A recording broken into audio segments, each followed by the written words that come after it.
Hello. Okay.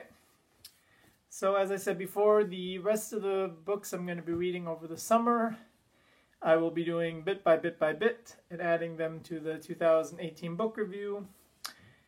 Uh, it is now, what is today? Today is July 18th, and I've already read 5 books this month, and about halfway through the sixth book this month. Usually I'm not quite as dedicated of a reader. Usually in a good month I'll do 2 to 3 books. It's been a while since I've read this many in one sitting. But with doing the whole international teaching gig so I can travel, as most of you guys know, teachers are always on break during the summer months. And I'm back in my small hometown with nothing to do but to read, and that's part of the reason why I'm going crazy and catching up on reading. So I've got 2 books today that I'm going to review, both of which I did not care for. Let's do the one I like. I like this one less. Okay, so the first book I'm going to talk about today is called Die Stadt der träumenden Bücher by Walter Moers. In English, this would translate to The City of the Dreaming Books. The City of Dreaming Books? The City of the Dreaming Books. And it is, I would say, a fantasy, maybe junior, I don't know. I don't really know how to classify this book. The themes and the writing style are very, very young. Almost to where I would say this is probably middle school conceptually. The plot, the writing style, the storyline is all very middle school. But if you look at this book, it's actually pretty compact. And the language is not, it's not difficult, but it's also not easy. It's definitely not middle school writing. So I'm not really sure what the author was thinking, who this was meant to entice. I mean, it must be enticing to somebody because it was highly acclaimed. It was on all these lists of German books that you must read at some point in time in your life. So somebody must be reading it, but I can honestly say for myself that I have no idea who this is supposed to be catered to. Because I think for anybody over the age of 12, 13, I think the storyline is going to be way too juvenile. And for anybody under the age of 13, 14, I think the writing is way too difficult. So it's very odd. It's the way it's put together, I think, is very odd. So that's my first issue I have with it. I'm not really sure who is supposed to be the target audience for this book.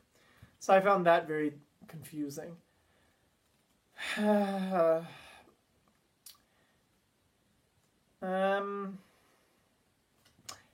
Didn't care for this book at all. I thought the plot was constantly being washed out because we were given too many excessive chapters that had nothing to do, that was driving the plot. Something that I didn't really care about. You know, in a sense, the book is just too long. It could have been more concise, and if the author had just written about the plot line and constantly worked towards that. But I feel, for whatever reason, I feel the author felt that the book needed to be longer, or I don't know. I don't know really what the thinking was behind it. So there's just constantly chapters added that just don't, the plot line just isn't advancing. There's just kind of like these random chapters where you just talk about, you know, certain characters or the way certain types of characters act and what they eat and where they live and all these kind of things. And it's like, it just felt that I didn't care for it. I felt like it was unnecessary, especially for a children's book. I didn't understand why they would add all this nonsensical issues to the plot that nobody cares about. Children and adults have very short attention spans as it is these days, so why would you include just these long drawn on chapters that just don't do anything for it?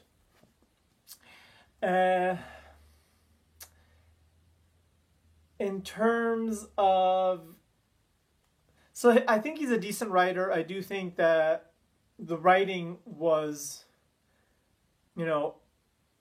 like I said, I'm not really sure who this is supposed to apply to, but I think as an adult, I think the writing style, the writing in itself was nice. I think he was very good at building a picture of what the characters looked like and what the city looked like in the fantasy world. In fantasy, one of the reasons I don't read fantasy so much is because I don't really personally like having to first find out about what the world looks like, and the country looks like, and the people, and this kind of stuff. I just find that this is not something I'm personally drawn to.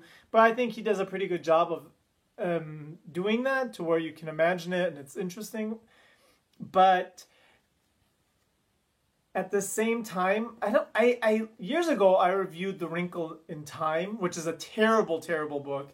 Terrible. The writing was terrible.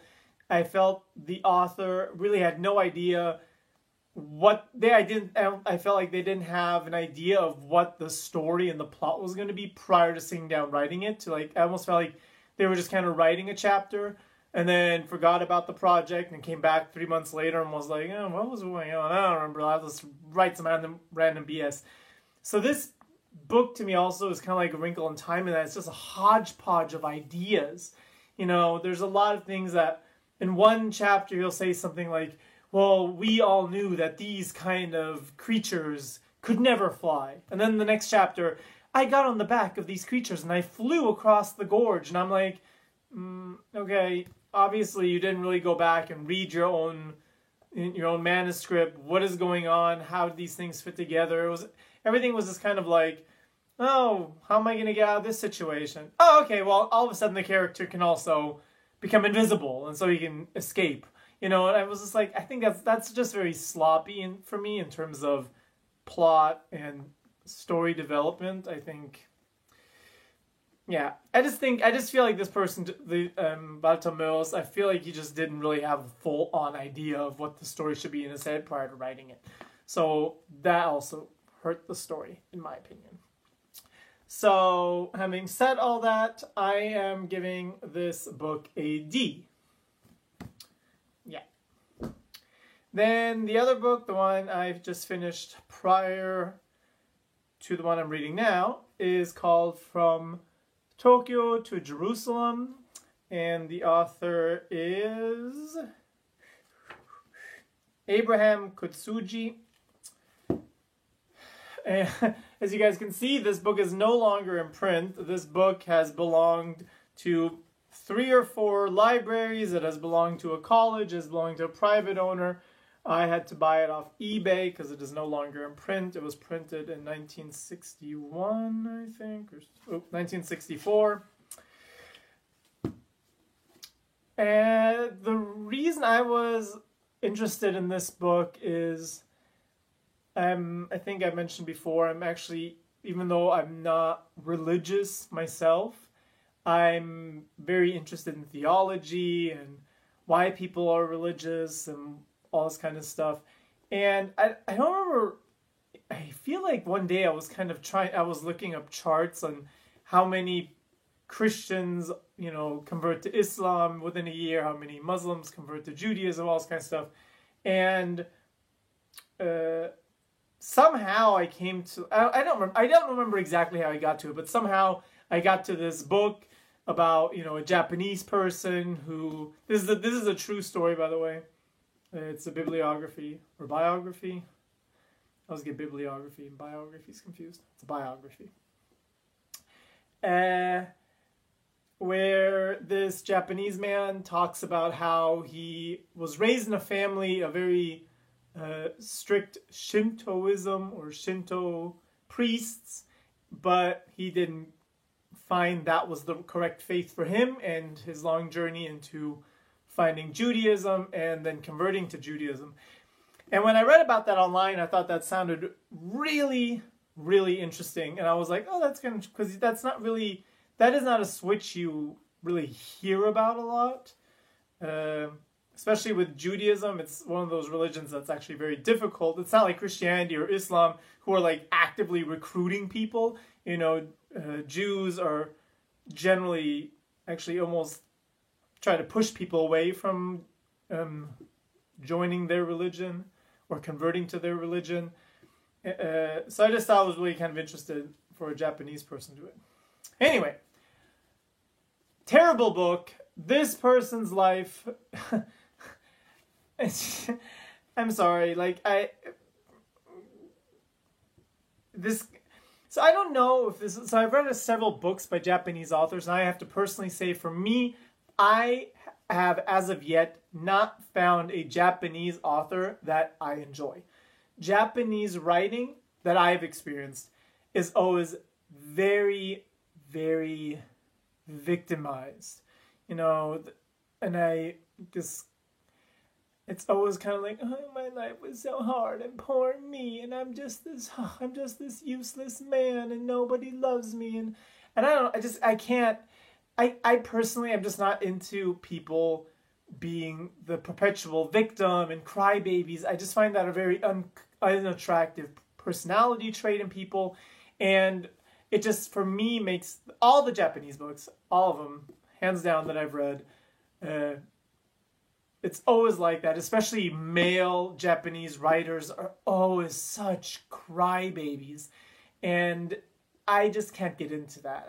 Right away, I hate the characters, I hate, the concept of this is the same thing.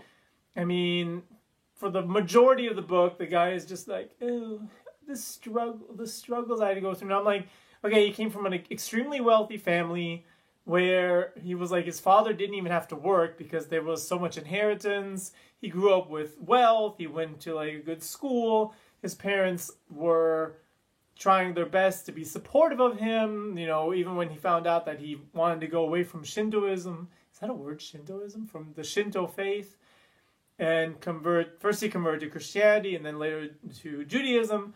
Everybody was really supportive of him, and he still sits around. He's like, oh, my life was so hard. And all of the things that he wrote about that he felt were difficulties were so when there's, I don't know, I can't help but play the comparison game. When there's real issues in the world, when you read books about kids growing up in places like Afghanistan and the Congo and Sudan and Syria, and then this guy coming in was like, when I was 6 years old, I almost broke my foot. And the pain that I felt having almost broke my foot, it just resonated with me for such a long time. I was just like, oh my God, I can't, And then one thing, I really had a problem with the conversion story. I thought it was going to be, because like I said, first he became a Christian, and his argument in one chapter was the reason he felt that the Shinto faith was not for him was that the Shinto faith doesn't have an actual writing, like a Bible or a Quran or whatever, that kind of just puts together what the faith stands for, all this kind of stuff. And he writes in the book that he feels that is a necessity for himself, that is something that he thinks is very important to really understand your own religion and to have a closer relationship with God and all this kind of stuff. That's why he joins a Christian seminary and learns about the Bible and all this kind of stuff.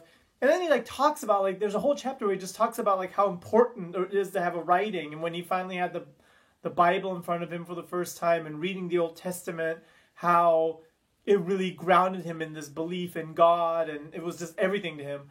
But then he goes on and complains about the New Testament and how it didn't fit for him and all this kind of stuff. And it just seemed kind of that's like, it kind of just brought up all these feelings I have a lot of times with religious people anyway, where I just feel like there's such hypocrisy. Because in the one way, he's just kind of like, you need to have a book. It's such an important aspect. Well, then there's a book presented to him that supposedly represents the Word of God. And then he basically says, well, I only believe in the I only believe in the Old Testament, and there's certain parts of the New Testament that I think are okay, but I don't believe them the way they're written. And I'm like, well, then what's the point of you saying that you think it's so important for there to be a book, if then you're just going to turn around and say, I don't have to believe in... Oh, my gosh. And then he constantly says how much he likes Leviticus, which I don't know if any of the people reading this, I've read the Bible, and, you know, like I said, I'm very interested in theology and stuff. Leviticus is one of the worst parts of the Bible. It's just chocked full of horrible things about, like, horrible things about homophobia and sexism and all these stupid rules about you can't wear clothes of different materials and you can't eat these kind of foods and you shouldn't, like, women should shut up and they have no rights and gays are bad and all this kind of stuff. And I'm like, you know, he was saying how one of the reasons he didn't like the New Testament is because he felt like the New Testament, there was too many things that went against his idea of God. But then he keeps going on about how Leviticus is like one of the best parts of the Bible. And I was like, Leviticus is literally one of the worst parts of the Bible. So, oh, and then like the first couple of chapters he writes in third person. That drove me crazy too. I'm like, this is your biography. Why are you writing in third person? It's creepy. I don't know. So, that's this book. And I'm also giving this book a D. So that's it for now, and you guys will hear from me when I finish the next book I'm reading. Okay, bye.